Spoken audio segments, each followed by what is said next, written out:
ஒரு மெத்தையின் குறித்த விலை ரூபாய் 7500. இதற்கு 2 தொடர் தள்ளுபடிகள் முறையே 10% மற்றும் 20% என வழங்கப்பட்டால் வாடிக்கையாளர் செலுத்த வேண்டிய தொகையை காண்க. ஓகே சாமி, இரு தொடர் தள்ளுபடிகள் கொடுத்தா ஈஸியான ஒரு ஃபார்மா இருக்கு. அந்த தள்ளுபடி ரேட் எவ்வளோன்னு சொல்லிட்டு பார்த்துருவோம். குறித்த விலை இன்ட்டு தள்ளுபடி ரேட். குறித்த விலை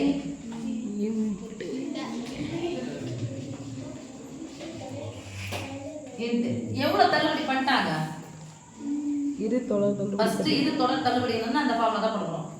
எவ்வளவு தள்ளுபடி பண்ணிட்டாங்கன்னா 1 minus a by 100 into 1 minus b by 100. வேற ஒண்ணும் இல்ல. எவ்வளவு தள்ளுபடி பண்ணிருக்காங்கன்னு சொல்லிட்டு பார்த்தே தெரியும். ஃபர்ஸ்ட் தள்ளுபடி எவ்வளவு கொடுத்திருக்காங்க? 10%.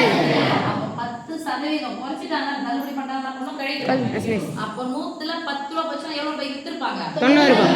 அதான் இங்க 1 minus a by. இப்ப 10 by 100 ஒரு 100 போச்சுனா 90 by 100. புரியுதா சாமி? Yes miss. குறித்த விலை எவ்வளவு சொன்னாங்க? பெட்டினுடைய ரேட் 7200. 7500 மிஸ். 7500. 7500. ஓகே. ஃபர்ஸ்ட் தள்ளுபடி எவ்வளவு? 10%. 100க்கு 10 ரூபாய் தள்ளுபடி பண்ணா மீதி எவ்வளவு ரூபாய் வச்சிருப்பாங்க? 90. என்ன சொன்னாங்க? 90 by 100 into தள்ளுபடி 20%. 20%. 100க்கு 20 ரூபாய் குறைஞ்சிச்சுனா எவ்வளவு ரூபாய் வச்சிருக்கணும்? 80 by 100. ஓகேவா? Yes miss. நடுவுல பெருக்கல் குறுக்க கேன்சல். நடுவுல கேன்சல் ஆயிச்சா? Yes miss. Yes miss. Yes miss. Okay, இப்ப பாருங்க 9 8 72. 22 75 பெருக்கலாமா? Yes miss. 2 10 49 பாஸ். 7 2 14 35